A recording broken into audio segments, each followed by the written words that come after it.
So welcome back, and here I want to show you a few important things when it comes to your resumes. Okay, so when you click on this go.osu.edu/resume-tips, you will see what are the things you can do to write good resumes. So when you send a resume, you have to pay attention to what you actually put in there.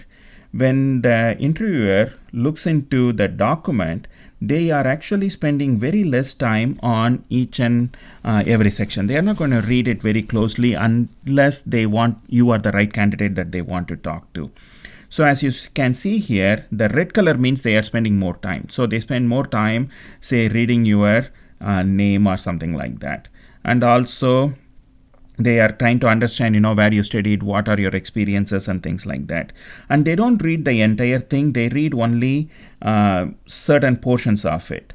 And they pay attention to your name and then your address and then your key skills, and then maybe something about your resume, some of the experiences. And then the rest of the document they don't read at all.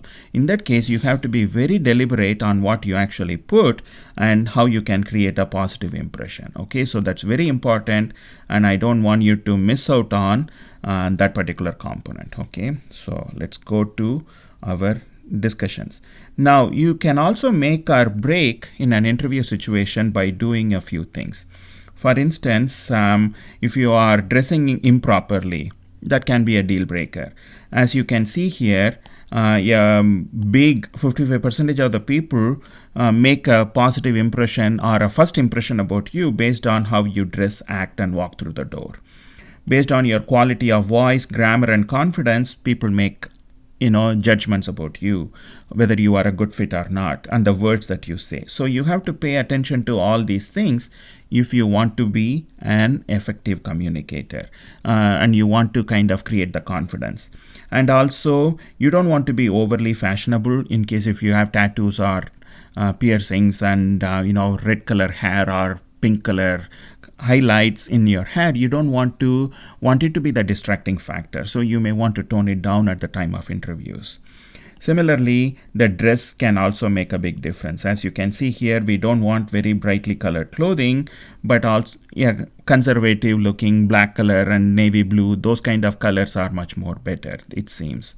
So you really have only a limited amount of time, just 90 seconds to create your first impression. It goes with a handshake and things like that. So you really have to pay attention.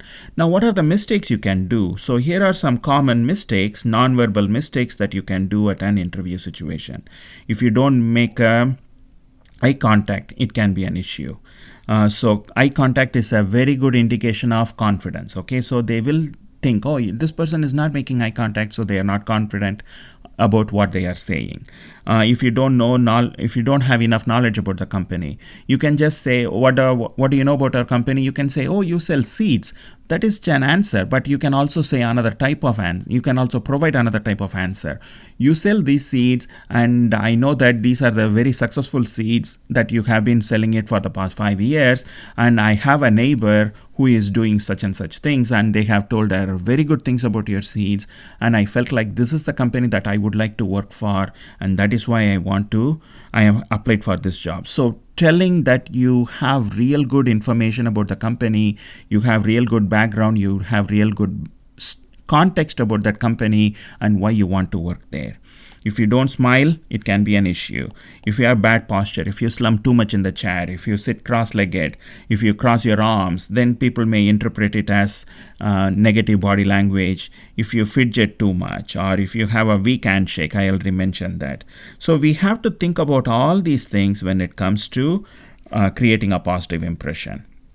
If you play with your hair, or cross your arms across the chest, or if you use too many hand gestures, all of them can be interpreted as mistakes in your job interview situation. Okay, so please pay attention to all these things because they can be deal breakers. So you have to know what you can do or not do, and all of them are important in the context of creating your personal brand. Okay, so think about it, and I will see you in the next video clip for the very last page in that chapter 1.